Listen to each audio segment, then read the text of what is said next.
All right, happy Monday, August 7th.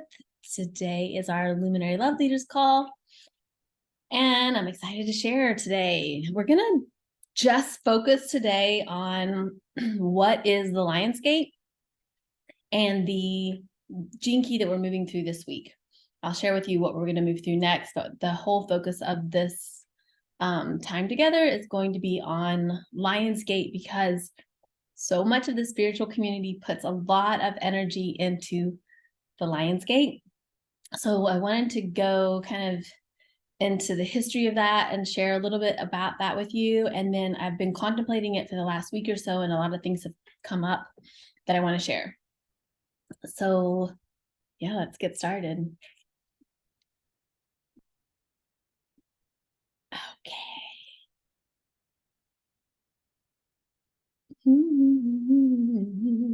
I have the Golden Girls theme in my head this morning.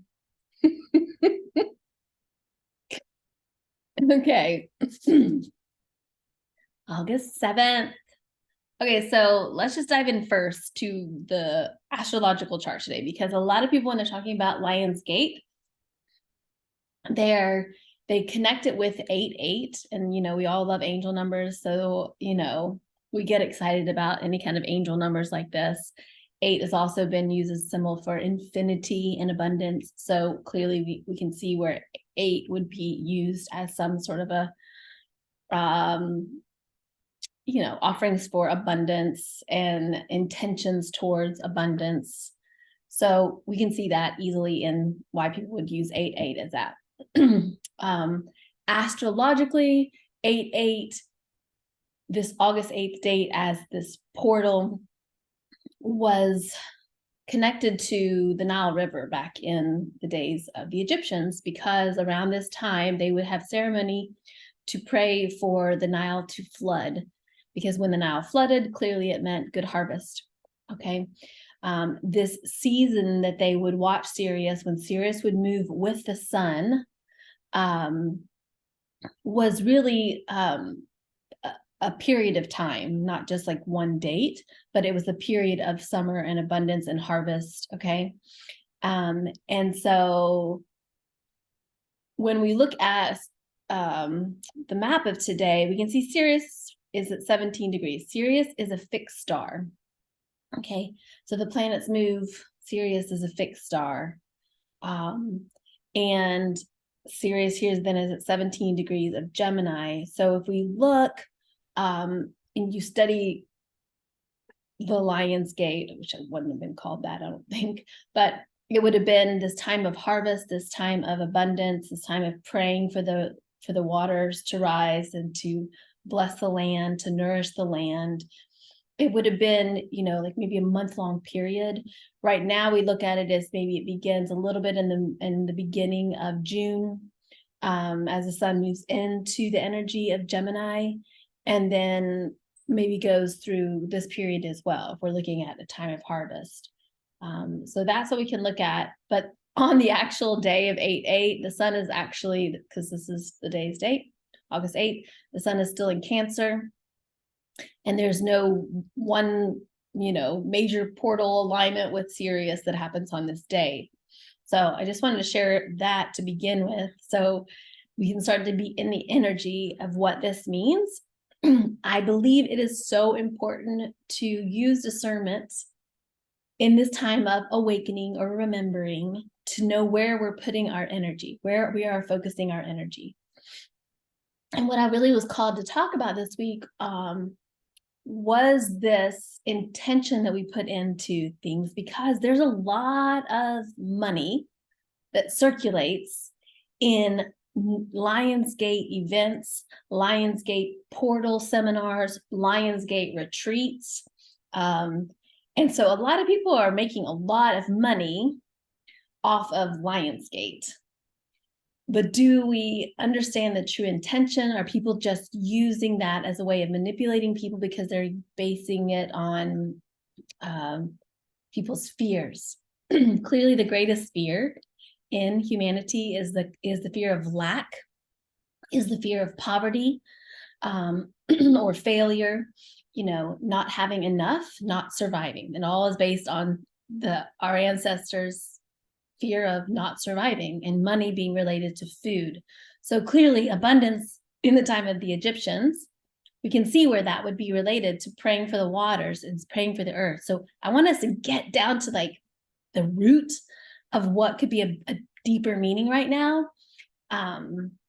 by looking at some different aspects of the Lion's Gate. So let's look at the lion as the tribe of Judah, because the lion was the archetype, the symbol of the tribe of Judah. Yeshua was seen as the lion of the tribe of Judah, comes from the line of King David. And it was the area that was first established in Israel. So it's we're going to look at a map here in just a second. But Judah was one of the 12 tribes. So we can look, and we're going to do this in my Living Stars class, looking at the 12 tribes related to 12 archetypes. There's a theme here in the number of 12. So in the tribe of Judah, though, we have the line of kings, okay? King David, King Solomon, Caleb. And then we have the line of Mary and Jesus. And then what else do we have from that line then? The Holy Grail, Sarah, the daughter of Yeshua, and Mary Magdalene. Okay, so there's something that we can think about in the line, the lion representing Judah as a tribe, and the Lion's Gate, okay?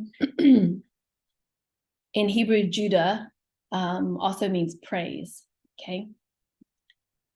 So when we look at the maps here, this on the left is the map of the 12 tribes, the 12 sons. And we see Judah here, okay? And Bethlehem was in the land of Judah. Jerusalem is in the tribe of Benjamin here, okay? So when we say Judah was right here to the south of Jerusalem, and that's important because I'm going to talk about Jerusalem today in the Lion's Gate.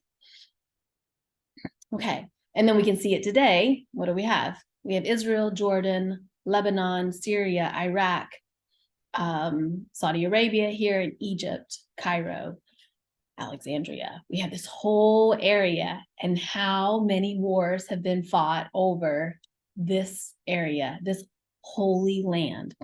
The word holy means to make whole. So hold that in your heart when we go through this today. So the Holy Land represents to be made whole. So ultimately it means to unify, to come together, okay? And I'm studying this astrogeographia, which is like astrocartography, but aligned through Christ. It's we use the alignments of where the planets are through the sidereal, through astrosophy. Okay, and Jerusalem marks the middle of the earth, okay? This line of Jerusalem. So Jerusalem plays a big part in the place on the earth where these holy wars have been fought.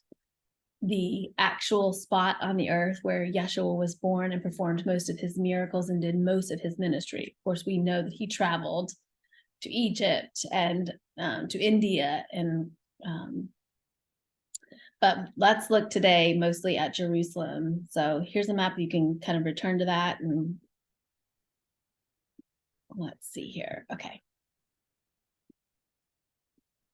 I wonder why it's not going to the next one. There we go. So this is actually the Lion's Gate.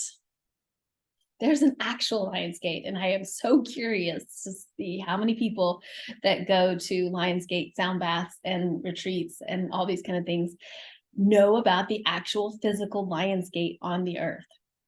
And I'm not judging or saying there's anything wrong with going to those things. I just want us to use discernment when we're thinking about these things. And of course, I'm a deep diver. I want to get to like the core of things. So we have two lions on both sides of here of the gates. This is in the wall of Jerusalem. There are 8 gates in the wall of Jerusalem. There's and you can study that deeper. but there are 8 different gates in the wall of Jerusalem. And last weekend, it was so funny. I had a day to myself, and I was like, I'm going to watch a movie today in the middle of the afternoon when it's super hot. And I popped on and watched The Kingdom of Heaven, which I had never watched. My brother has told me, you should watch The Kingdom of Heaven. It's an older movie. It's Orlando Bloom. And it literally, of course, was about the wall of Jerusalem and the holy wars that have been fought back to the Ottoman Empire and things. So it was really good. And the last statement in it is kind of the whole meaning of this hour. So people have fought over this holy land over and over. The gate here, Lion's Gate, was the road that Yeshua carried the cross to the hill of Golgotha. If you've ever heard of the mystery of Golgotha, we're talking about the hill that Jesus was crucified upon. So this gate leads to the road that leads to that hill where Jesus was crucified. So there's meaning in that. And I'm gonna go ahead and say what the whole hour is, what came through for me, and we'll talk about it more here in a minute. But I kept thinking about this holy land and how many wars have been fought over this. And then, okay, what could be a deeper meaning when we're talking about abundance? Or what I would say then prosperity has to do with the Lion's Gate and then what this could represent. And we have the wars that have been fought over Islam, Muslim, Hebrews and the Jews, and the Christians over and over and over. War doesn't make sense to me at all. I can't comprehend it. It doesn't make sense in my mind or in my heart. I don't understand it. Though I do on a human level, like my heart can't understand it. How people have gone to war for God. But when your God you're fighting over your God for power and money, then it makes sense. And so there's been all these wars fought over power and money that have to do with this land here. And so my prayer that came through was, of course, the true abundance that will come is when the tribes come together, when humanity comes back together. That could be the only true essence of prosperity and abundance. So when the holy wars end and we come back together. And so when I think of Lion's Gate now, that's kind of like the foundation of my prayers for Lion's Gate is already my prayer for the world.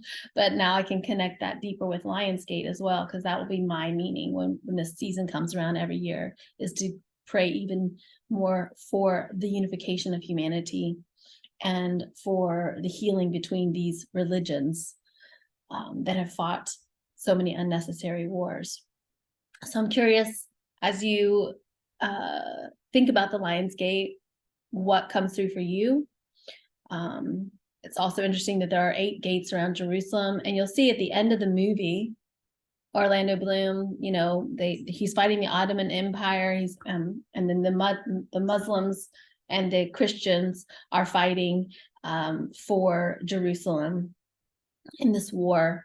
And at the end, he gives up the land, Jerusalem, to move.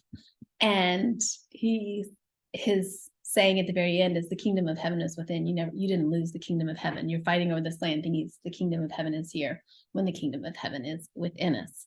So that is also then the true meaning. If we're thinking about the Lion's Gate having a meaning for us, and what the tribe of Judah then even represented. So this is another gate, a Lion's Gate, that's in Greece, where you see these 2 lions here as the gate entering Greece. And you can dive deeper into Egyptian culture and where the lions were used over and over again in upon pyramids and in different structures in history. So very interesting to study the Lion's Gate in a different aspect. And what I wanted to dive in today was, it's very interesting that starting on Saturday, we moved into the gene key 53, according to Astrosophie, which is evolving beyond evolution. So that's what we're going to spend the rest of the time talking about today. The city is superabundance, the gift is expansion, and the shadow is immaturity. There is I think money is the kind of the next thing coming up for us that we're going to go through. If we were saying in this period of time where we're being invited to transform our fears, and so things are coming up. We had a health crisis, and then there's the potential for a money crisis happening right now. We can see that happening, playing out, and so there's a deepening of fear around scarcity, lack, poverty that's coming up in the collective. So I like to talk about this because it all comes from the shadow of immaturity. It doesn't matter how much money you have in the bank or how little money you have in the bank, has nothing to do with your abundance. So the shadow of immaturity is expressed in greed and power.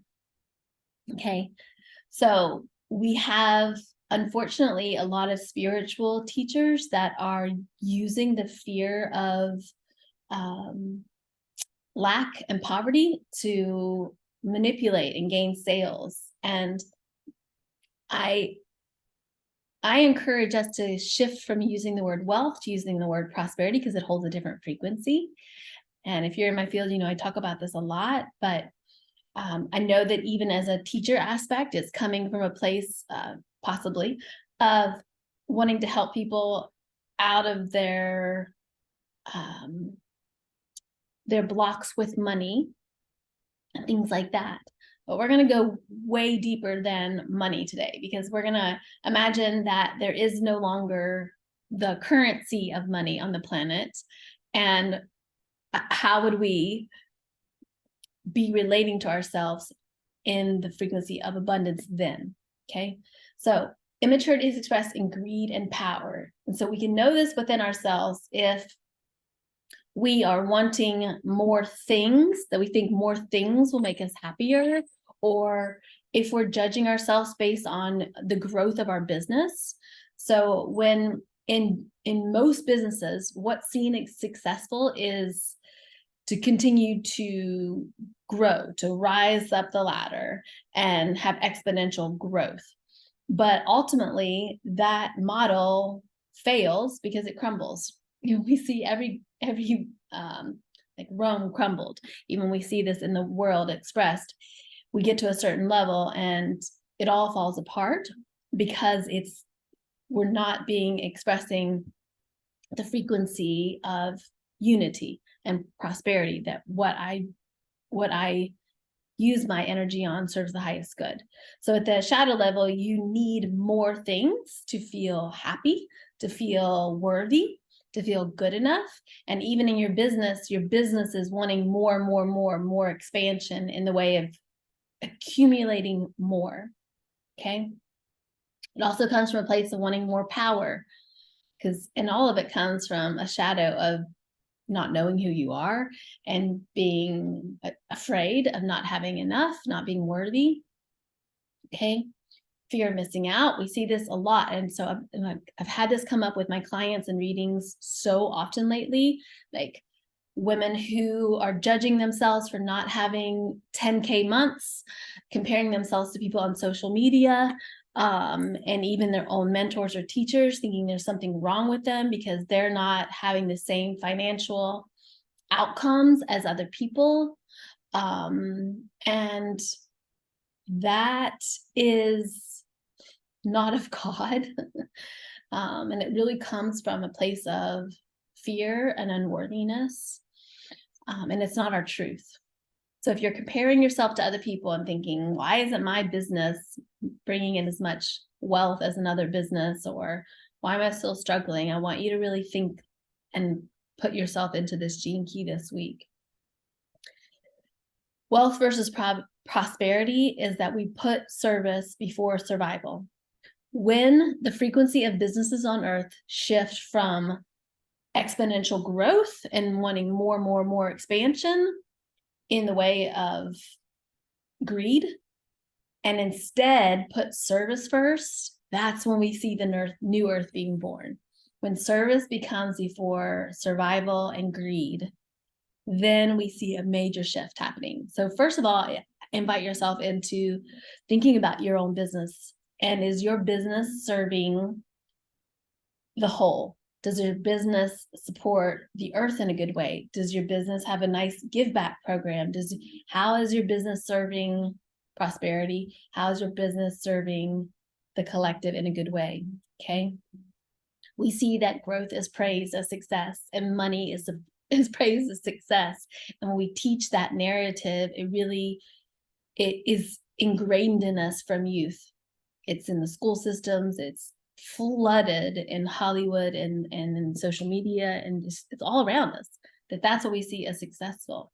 I myself have really struggled deeply with this.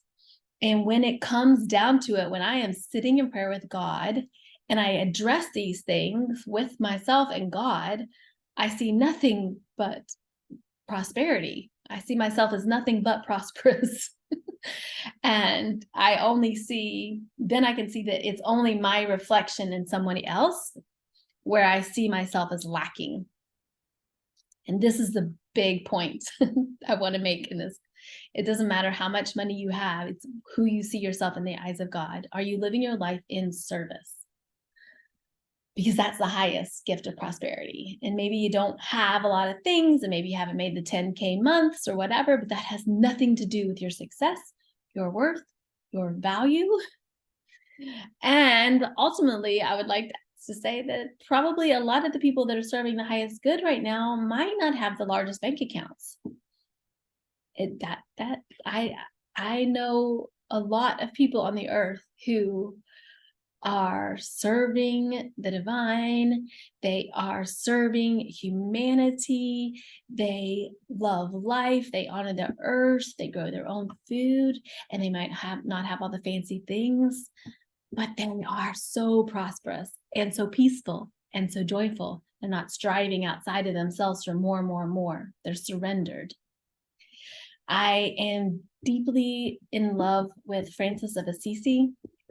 And that is now what I'm knowing is I had this big dream come up a few weeks ago, and I wrote an email out to my people, and I really believed that yesterday or a Saturday that we were going to be on a plane to Assisi, Italy, even though when I put out the vision and the dream came to me that I was going to go to the seminar and study with my teacher, I literally had $150 in the bank and my car had just broken down. All my bills were paid and I was at the end of the month and I had $150 extra, which is prosperous. But my car broke down. And even in that, I was like, this dream feels so real. I am meant to go to Assisi, Italy. And I really want to go to this seminar. Everything that my teacher was teaching is what I've been studying and writing about. And so it felt absolutely aligned for me. I felt it in my heart. I put it out there into the world. I set the intention for it and I had faith in it. And then I truly just let it go. This has been what I've been working on the last few years in my own consciousness, in my own life. And it didn't happen. I didn't get on a plane Saturday. I'm not in Italy today teaching this class. I'm here right now with you. And there's not 100 people on this call. There's 2 people on this call, and it's perfect. And we made these flyers for our Living Stars class and Monet's Art Alchemy class. And we decided, okay, this weekend we'll get out in the community. What else can we do this weekend? And we'll go up and we'll put up signs like we did when we had the farmers market. We'll put up little things on bulletin boards around town and just see where spirit leads us and who we meet. And of course, we met the most phenomenal people and had amazing conversations all weekend. We're like an hour away from home, putting up a billboard, a flyer, and run into a dear friend of ours at a bookstore that didn't even have a billboard. And ended up meeting 3 sisters, 2 of who are starting a new spiritual a business or a location to serve the community up in North Charleston, and they want us to come and teach classes there. And it continued to unfold in that way. Yesterday we did the same thing and got up with the same intention and ended up serving so many people at the coffee shop. We only meant to like put up a flyer there, and ended up getting to love on several young people and another friend of ours. And that is abundance, that's prosperity. And that is what happens when we really set our intentions with faith. So let's look at this gene key and the medicine in the superabundance. And it does not mean what you think it means. It does not mean 100K months, or maybe it does if you're meant to hold that much money because you need that much money to create something. So it's not about the amount of money, but I just really want to put it out there that those of you who are feeling lack, or that there's something wrong with you because you haven't made that 10K month, which is like just flooded in the spiritual community, it's okay. Everything is good. So to shift into the higher frequency of this gene key, it's all about how you begin. What's the true essence of the beginning? Begin as you mean to go on. So if you're at the shadow, it shows up as two ways. You're either really, really sad, it's solemn, because you don't cope well with change. And so it creates a real sadness. It creates like the kind of people that are just too serious all the time. They can't laugh about life. They don't like change. They're afraid of change. Okay. So that's one way you can know if you're living in that kind of frequency of this gene key. The other way it shows up as being fickle. You lack devotion and follow through. Okay. Both of these would have to do with how you begin something in the beginning. If you begin something in faithfulness, you're going to be in the frequency of prosperity no matter what outcome happens. Okay. All about radical faith. Faithfulness is about listening, first of all, to really slowing down, listening to your inner self, listening. So many people have open head centers where you're getting like so many inspiring ideas all the time, or maybe you have a closed center and you get lots of inspiring ideas, but maybe you get a ton of ideas that you think will change the world, and maybe they will, maybe they could. But to decide which one of these creative endeavors is for you. I know a lot of us have this because we're the artists, we're the alchemist, okay? If you're the artist, if you're the alchemist, then this is for you. We want to listen and gain clarity on what our heart really wants to create right now. What does God really want to create with me right now? Okay? Simplify, simplify, simplify. And then we're going to put our intention into that once we get some clarity. I have a full 100% faith that Monet and I are going to Assisi, Italy. It could be this weekend for the second week of the conference. I have no idea. It could be this fall. I have no idea. But I am guided to go there. Okay, I'm faithful in that. And I'm planting the seed with faith and integrity. So we get ourselves into alignment, then we plant with faith, and we use integrity. So ask yourselves, are you planting your seeds in faith or in fear? Are you excited about something, but then when you start it, you're actually like, this is like never going to happen. How could this possibly happen? Are you afraid of how it's going to happen? Or are you choosing just radical faith? And again, one of my favorite two books on faith are God Works Through Faith and God Works Through You. Both of those books are brilliant at helping us strengthen our faith. And it goes a lot through Christ consciousness as well. And Jesus's teachings were mostly about having faith, not living in fear. So let's think about how we're planting our seeds in faith or fear. And to just pause here, is it in service? The more your dream is going to be in service of the whole, the more power and potential that dream has for humanity. Are you living in service? So Francis of Assisi is one of my favorite saints. I don't think he would even call himself a saint if he was here now. But his work is who he lived his life not worshiping Jesus, but mimicking Jesus, or I can't find the word in my mind right now, but using intention to walk like Jesus, to follow Jesus, not in worship, but in action. And he and Claire, his beloved, began the Franciscan way, which of course then was corrupted after he died in a lot of ways.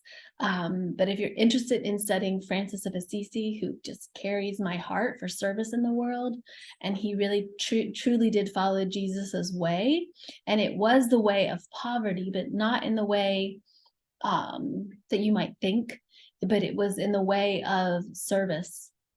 And I've been reading Richard Rohr's book, Eager to Love, because I wanted to read more things on Francis of Assisi, putting my intention into this pilgrimage to Italy. And I just fall more and more in love with him every page I read, and see his heart as mine. And I'm seeing the reflection of myself in a different way, that my true prosperity is in service. I didn't make any money this weekend, but my bank is overflowing because I got to serve so many people and had amazing conversations and just was in community. And there was actually the seeds planted for co-creation. So that's the next part. Is your dream in service? And how are you going to co-create with others? Then we've planted our seeds in faith, got clarity on them, where the soil is rich, right? And then it's kind of like the Sagittarius energy, which Sagittarius gets us into alignment with like integrating the self.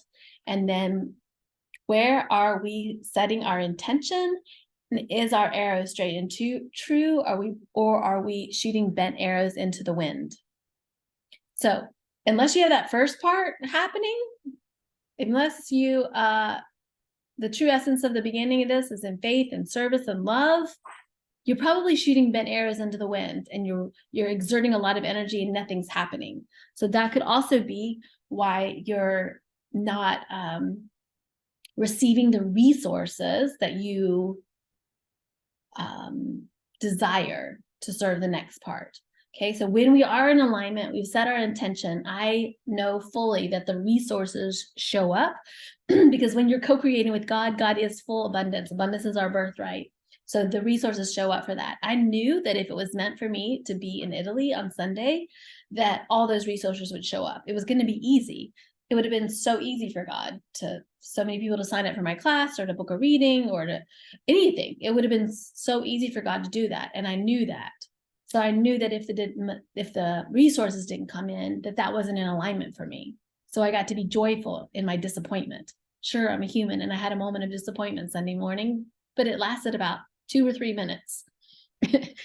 I cycled through all the ways that I felt disappointment, or where I disappointed Monet in my life. And within 2 or 3 minutes, I was back to joy. And was like, God had me right back where I needed to be. Nope. I'm here, Sarah. You're working on this together. You set the intention, just trust me and move forward. And it's such an expansion in that way. It's surrender that expands our hearts, has nothing to do with money. The heart is true prosperity. So my heart is more open to receive exactly what's in alignment, right? So last night, this is my funny graph that all I could make with Canva to kind of visualize this dream that I had last night. And I won't tell you the whole first part of the dream, but when I got to the end of the dream, I'm in like pure whitish golden light in the center of this like circle, and there's nothing, or there's empty space. It's just white and golden here around me. And then moving in a circle along, there was nothing to show this, but literally like in circles around me were just millions and zillions of words. They were all out here in this circle, and they were moving around me, and I was in the center.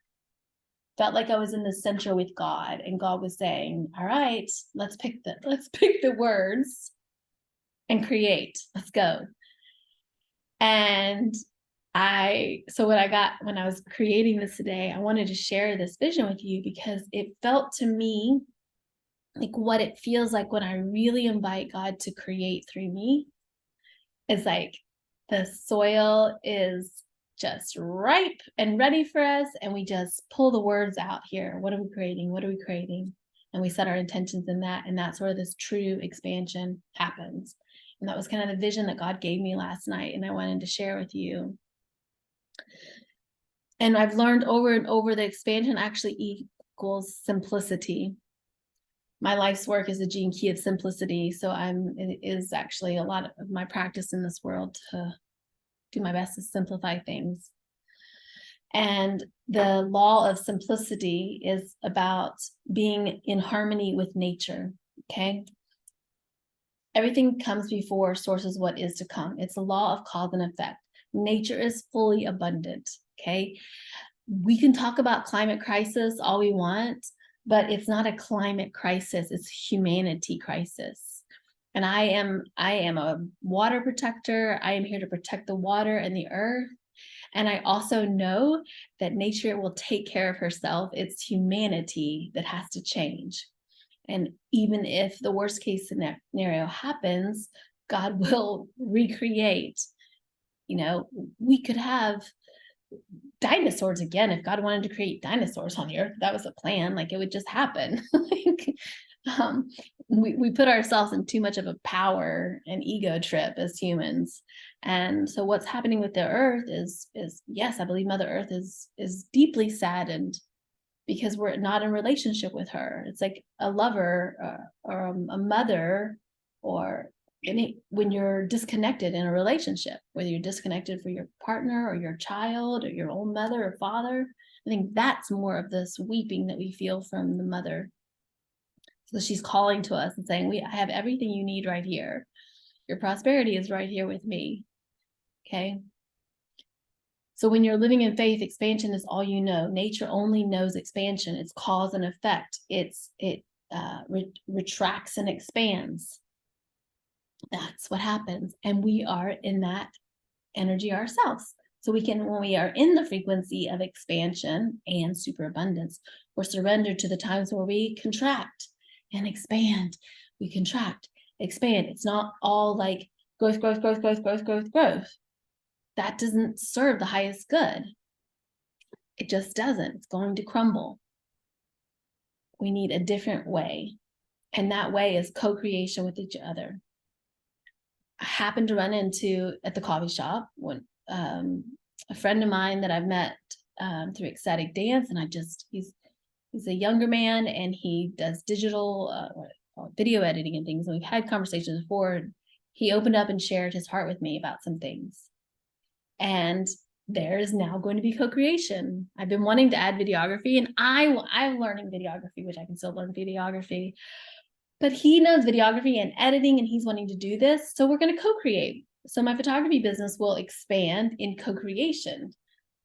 And I think that's what we're all being called to right now, is more co-creation, more community, and that's where superabundance will live. So superabundance is not actually what we think it is when we think about the word superabundance. It's really actually a very deep city, of course.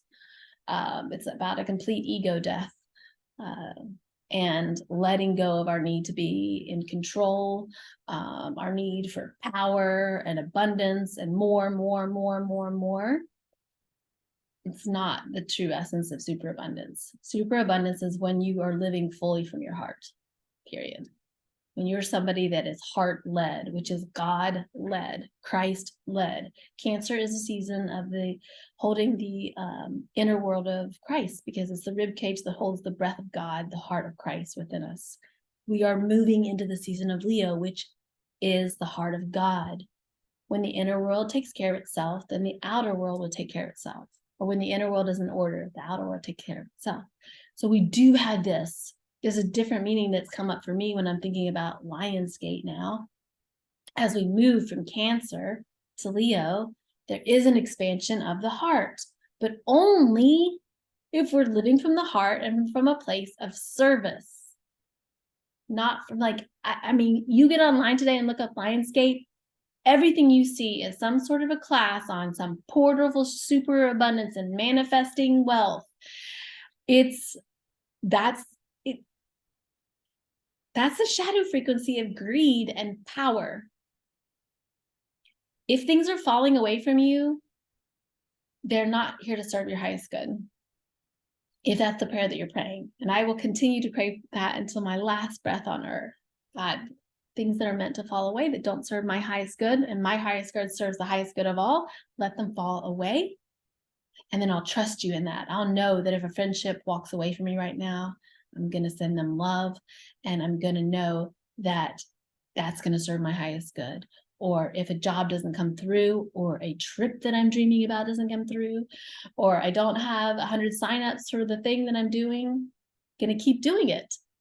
Would you still be doing the thing you're doing if only one person showed up? I've given these calls to myself a few times when nobody's shown up on the live call. It's fine. They watch the replay, and that's great.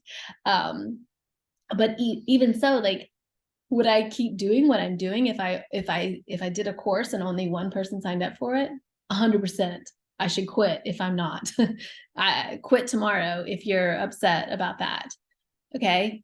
Because you're not in it for the right reasons. And I keep asking myself this. And then I look around and I think, my life is so abundant. And it's just really, the summer has come through with me. I've had immense healing with my mother that would not have happened if I hadn't been living in this home with her. And then when I'm at Georgia and she's there, I'm living there with my family. And so God has given my family deep prosperity and abundance, because I believe the deepest healing we can do is then in our bloodlines. And superabundance, when I was reading The Siddhi, it's about that. It's literally about giving up the self. I mean, a lot of us believe in reincarnation. Yes, that the soul relives, but what if we even let go of that and knew that we just dissolve back into oneness? We dissolve back into God, into nature. What if that was it? Is that enough? Yeah, that's enough then. And so that is like totally having a servant's heart, because then you know that it's your actions that are the karma, right? So let go of all the definitions of who you think you are and where you think you're going. That's part of letting go and getting into superabundance frequency. Embody radical faith and love. Simplify, simplify, simplify. Co-create, surrender, okay? Then, what if there is no self to be reborn, and that which reincarnates is the karma of your actions? Then we have a different perspective on death and rebirth. Not that Sarah is coming back again. How many people think that they're Isis or that they're somebody reincarnated, which is fine, it's great. But what if we don't? And it's just our actions that live on. I do believe my soul is infinite, and if I choose to, I can come back to earth. That's my belief. I love that belief. But this has a different invitation for us to think about, because then we're thinking about what we're co-creating in our actions that serve generations to come. In Lakota, we think of 7 generations to come. Everything that they build is for 7 generations to come, because they're building prosperity for the next nation, for their people. So a couple ways this shows up is, first of all, in your words and your actions and what you're creating. Are you spreading love? Are you giving love when you go out? I got to love on so many people yesterday. That's where abundance lives for me. That's where joy lives for me, okay? And in bloodlines, healing your generational wounds, whatever that looks like, because then it's in our children that carry on here on earth. So there's where karma actually plays out in a more powerful way, is through healing generational wounds, carrying on generational gifts in the actual bloodline here on earth. So for me, that's what superabundance means. And when I look at my daughter, yesterday I had this moment of not being me disappointed that we weren't in Italy, but did I disappoint her again? Because so many times in my life, I've wanted to give her things, a home, things, classes, clothes, things. Like, I've wanted to be able to provide as a mother, and I play mother and father. So I carry both of those roles, and it's a heavy load to bear. If you are a single mother, I see you, Opal. I see you single mothers who carry both. It's a lot to carry. And for us and mothers anyways, we feel disappointed. We feel like, oh, did we disappoint? Are we being enough? Are we giving enough? Right. So I had this moment come up of like, did I disappoint her again because this didn't happen? And within moments, God had me right back into my heart. Look at her. There's nothing to be disappointed in there. She's this amazing soul. She's learning Italian. Even if we don't go to Italy in the next few months, she's spending like 4 or 5 hours a day learning Italian. And that's what soul schooling does, is when you get interested in something, you pour yourself into it. That's Monet. That's hyper focus. So she's hyper focused on Italian right now. And that's brilliant. As well as studying Italian artists and getting inspiration from that. So only good things have come from the seeds that we planted in faith and love. Only good things can come from the seeds that you plant in faith and love. I promise you that. And then when you know that anything falls away, it's not here to serve you. You can return right back to joy and creation. So what if true abundance comes when we remember who we are in Christ as one body, one church, one family? And so when I was thinking about Lionsgate, that was what came up for me. The gates of Israel, the holy land of, on earth, the middle of earth. What if, and I believe that like when all war ceases in the holy lands there, that is when it ripples out into the whole world, that all faiths return to one, that all religion come home, that all the tribes return to one. And so that's what came through for me for Lionsgate to share with you. I love you so much. So I want to hear from you. Another thing in the group chat today or this week, please tell me the seeds that you're planting, because when 2 or more are gathered, miracles happen. We need to be holding each other's prayers and co-creating together. If something happens where the money system has a crisis, is there a crisis in it? The way we're going to prosper is by co-creating together. And Monet and I are also planting a lot of seeds in community to do things in person. That's what we've been working on. So we've got pretty much the whole fall kind of planned out now for in-person things, and then online what we'll be giving for the next year. Because we're moving into a season, which I'll talk about on the next Love Leaders call, this Pisces, 18 months of the Pisces being in the North Node. And there's a lot of invitation for co-creation and love and faith in this time. So share with me what you're building. Let's co-create together. I love you so much. I'm going to end this recording. And then if you're live and you have any questions or things you want to add, I'm open for that now. I love you.